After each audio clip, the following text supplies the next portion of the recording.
अगर जंग हो जाए अमेरिका और ईरान के दरमियान, दुनिया का नक्शा बदल सकता है।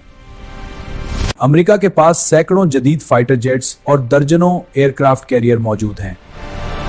दूसरी तरफ ईरान भी कमजोर नहीं, उसके पास हजारों बैलिस्टिक मिसाइल हैं।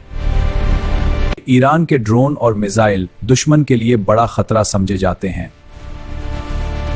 अमेरिका फजाई ताकत में दुनिया का लीडर समझा जाता है। ईरान अपनी जोग्राफियाई पोजीशन की वजह से मशरिक़ वस्ता में मजबूत है। अमेरिका के पास दुनिया की सबसे ताकतवर फौज और जदीद टेक्नोलॉजी है। अगर जंग हुई तो तेल की कीमतें और आलमी मईशत मुतासिर हो सकती है। ये जंग सिर्फ दो मुल्कों की नहीं बल्कि पूरी दुनिया का मुतासिर कर सकती है। ये जंग सिर्फ दो मुल्कों की नहीं बल्कि पूरी दुनिया को मुतासिर कर सकती है।